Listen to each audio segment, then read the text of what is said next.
আসসালামু আলাইকুম। বাড়িতে আমি কয়েকটা হাঁস পালছিলাম, আপনারা জানেন, অনেক ভিডিওতে দিছি আমি। ওগুলা বিক্রিও করছি, কত বিক্রি করছি, কেমনি কি সবই আপনাদের জানাইছি। তো এই যে এই দুইটা হাঁস বাড়িতে রাখা ছিল, এগুলা মোটামুটি ভালো বড় হয়ে গেছে। এগুলা ভাতিজা, আমার ছোট ভাই, ওরা বলল যে আসেন ভাই, আজকে একটু পিকনিকের মতো করি বা হাঁস দুইটা দিয়ে খাই। তো অনেক দিন ধরে ওদের রাখা ছিল ওদের জন্যই, যে আমি কখন ঢাকায় থেকে যাব, এবং কি ওরা সবাই মিলে বলছিল যে ওদের সবাই মিলে একটা করবো আর কি, খাবারের একটা আয়োজন করব। তো যেইভাবে সেই কাজ।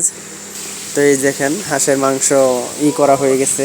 তো হাঁসের মাংসটা অনেক, মনে করেন যে ধৈর্যের ব্যাপার।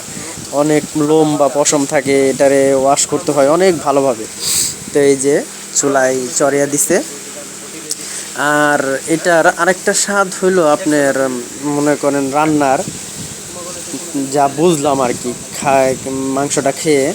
তো এটা একটু আদা রসুন বেশি দিবেন, খুব ভালোভাবে একটা কষাইতে হয়, এবং কি কয়েকটা আস্ত রসুন দিবেন, দেখবেন যে খাবার এর লেভেলটা অন্যরকম হয়ে গেছে, একবারে আপার লেভেলে।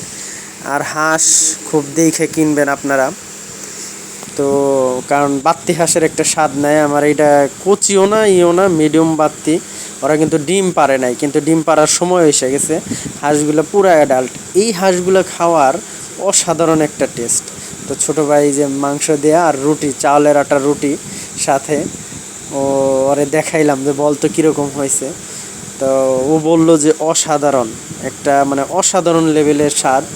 তো আপনারা যারা যারা করেন তারা বাড়িতে ট্রাই করবেন। আমিও ট্রাই করছি, অনেক শুনছি, কিন্তু রান্নার হাতটা ভালো থাকলে অনেক ভালো হয়। তা আমার বাড়িতে রান্নার হাতটা মোটামুটি ভালোই লাগছে।